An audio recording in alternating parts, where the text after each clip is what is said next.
purpose behind all of those. And when as an adult, when I realized that there was a purpose, that hey, it's not, we're not just tying a knot, that that's reflective on who you can become and, you know, different things. That's what made me a champion, is after, you know, taking those steps. So that's a good point. You said maybe I wasn't a detractor, maybe I was a neutral. And I actually would say from your description you really were a neutral. And here's why I say that. Because I think detractors for the most part are not interested in the why. They can't even get mentally to the point where they're willing to listen to the why. I actually think with a detractor a better strategy is to talk about the first aid. Say, hey, you know, we're going to teach these boys how to use the internet safely. You know, we're going to teach them emergency preparedness. We're going to teach them these kind of things. The detractor, now they're all different, but in my experience, the detractor responds better to that sort of approach than it does to, well, let's take the next, let's not talk, why do we do first aid? Why do we camp? Why do we do those things? In fact, I think, let's go to the next level here. You had some great thoughts on detractor. Let's talk about the neutral. The neutral is the person that hasn't seen this vision. They're sort of, yeah, and I actually think a lot of parents fall into this group, right? In fact, a lot of people in general fall into this group, but we're here talking about parents. I think a lot of parents fall into this group where this is your classic sports parent, right? Where they say, well, look, you know, my sons are so into baseball, so into basketball, so into football, and there's always a practice going on, and they'll come to scouts if there's no other, you know, nothing else to do, right? This is the young man that doesn't own a uniform because his parents don't see the point. Why would I spend, this is the classic response from this individual about parents is, those shirts are $40. But they right? spent $200 on football. Yeah, they did certainly spend $200 on the football uniform, but they're okay with that, right? Yeah. So this is the neutral. Well, I would like to point out that the uniform I'm actually wearing right now is the one I was wearing all from age 12. Wow. Good for you, my friend. Well, my job keeps me active. I don't think know anything from age 25, let alone age 12. But there are responses to the uniform issue, you know, eBay and that kind of thing. But the issue is not really about the uniform. That's not actually the problem. The problem is that this individual's mindset is they're just neutral about scouting. The solution is not, well, let me give you a shirt from my uniform bank, because that doesn't change their mindset. That young man will still only show up once out of 10 times in the shirt. The issue is the mindset. They're neutral on scouting. But they say things like, well, the uniform's too expensive, or the program is too complex. You heard this from, if you're in an LDS environment or your other chartered partner, you might hear from a bishopric member over scouting, well, the program's too complex, right? That's a great example to me of a neutral throwing out, you know, their perceived excuse. And I'm not saying the program isn't complex, maybe relative to other programs or whatever, but what I'm saying is the issue is not that sitting down and deconstructing the complexity for them isn't the solution. The solution is to move them from a neutral to a supporter. Does that make sense? So what thoughts have you had? I'm sure everyone in the room has dealt with neutrals. What are your thoughts on what kinds of things might we do for a neutral? Yeah. I was definitely a neutral, and it wasn't until I went to like a timberline that I'd ever seen scouting run the way it's supposed to be. Okay. The troop that was basketball, we were always combined. It was just, you know, boring, or I don't know, there wasn't a purpose to it.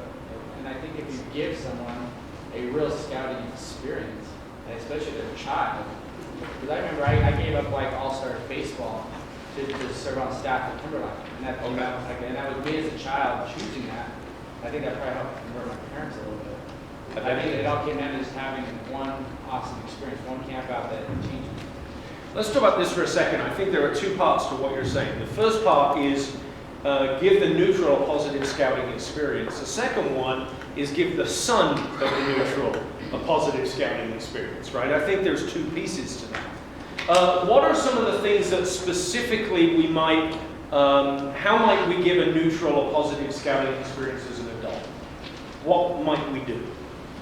I think it's a classic marketing. So we market it to the kid gets excited. Okay. Goes to the mom and says, hey mom, can I do this? And mom's like, you know what? If they're that neutral, though, they're easy to sway Yeah. one way or the other. And Yeah. they're most likely going to say, you know what? Let's try it and see what happens. And once they see their son's a little more excited or their daughter, whatever activity they're in, they're going to say, you know what? This is all right. Let's try it again. And it kind of builds them along. Okay, so you're saying that marketing to the child is easier than marketing to the parent of the Sometimes neutral. it depends Sometimes, on the okay. situation. Okay, yeah. So what I've done is I've actually gone directly to the parents, and I'm excited about what the boys are doing. I have notes about what we've done at Scouts, and I will send those home with the boys, but then if the boy doesn't show up, I'll actually go to the house. And I'll say, hey, he missed this, and we would love to have him there. This is what we were doing, and I get the parents kind of excited. And then when the boy does do something and earn something, I get even more excited than the parents. Oh, I'm so proud of your son. Look at what he's doing. He's learning all these things. And then they're like, hey, you know, she cares, and he's having fun. And look, he did learn something. That's pretty cool. And so most of the time, I can get them more involved because they see that, hey, this is benefiting my child, and Okay. somebody else is seeing it. So maybe, you know, I should be looking at it too. Okay. So the passion, you mentioned that neutral is sort of easily swayed up or down. The passion here for the program, but some of the why comes into play here. Here, look at really what your son's doing. I like that. Yeah, please. I think this would be another situation where you want to listen to why they feel the way they do. Why is it that X, Y, or Z other extracurricular program is more important to them for their children Yeah. than scouting, and then help them understand how scouting actually helps them to fulfill that purpose better. I'm sure that lots of you have seen that Tufts University was a study about how scouting is the #1 activity for young men that does character development, and that sports is actually a negative as far as character development. Oh, I didn't see that. Okay. So if you're able to express that to them, if you listen to their concerns and share information like that with them in a way that doesn't offend them, which will probably be coupled with positive experiences that their son has, then you'll be able to help them understand the why. So I want to come back a little bit to the why and to this, and I think as we get to the supporter is super responsive to the why. The neutral, I think, can be swayed a little bit by a couple of things. Let me give you a couple of examples. If you show up to the neutral with a detailed calendar and say, here's exactly what we're going to be doing and when we're going to be doing it, and you want to remove the barriers. You know, oh my son doesn't have a ride, or oh, I forgot. Well, let me send you and your son a text message the day before as a quick reminder. Or maybe a senior patrol leader might do that, or something where that's a different, youth leadership is a different session, right? Let me send you a reminder. Can we organize a ride? Can we organize a buddy to go to that young man's house and knock on the door and say, hey, remember, it's Scouts, get your shirt, let's go. You want to remove the barriers. The neutral, I think we can definitely do a little bit of the why, but we don't want to overwhelm them. We don't want to make the program seem complex or involved or like they've got to do a lot of stuff, right? Because this is a great program and you can come on every camp out with your son. You're going to love the January Klondike. That's the wrong thing to say to the neutral, right? You've got to say, you know what? You just drop your son off at 7 p.m. every Tuesday or whatever it is, and we're going to take care of it. I'm going to shoot you emails with information about what we're doing. If we're going swimming or we're going on a hike, I'll send you a detailed packing list and those kinds of things.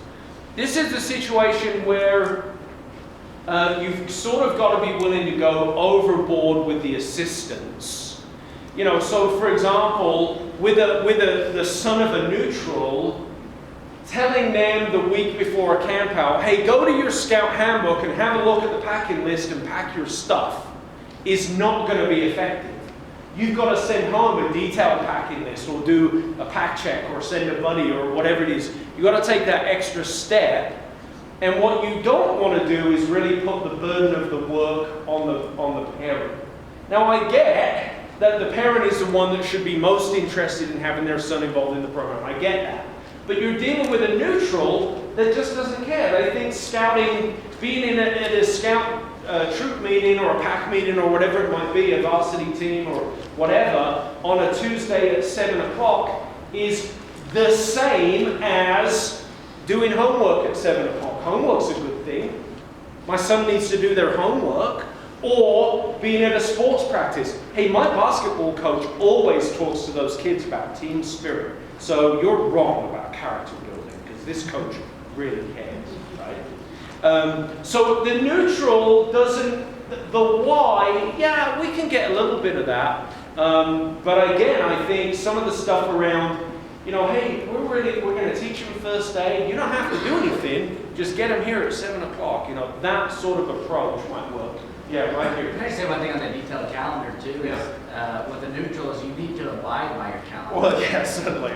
That's a university and scouting session all of its own. Yes. But I mean, it's amazing that when you have, say, hey, we're camping, you know, these Friday, Saturdays throughout the year, Yeah.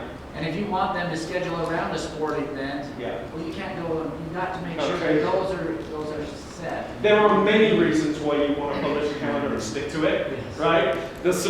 Supporting the neutral parent is one of them, but absolutely, write that down. Publish a calendar and stick to it. Yeah, How right do here. we know when to stop the hand-holding Mm. What do you guys think? How do you know when to stop the handhold? when they become supporters? When they become supporters? I mean, that's the answer, right? The next question is, how do you know when they become a With supporter?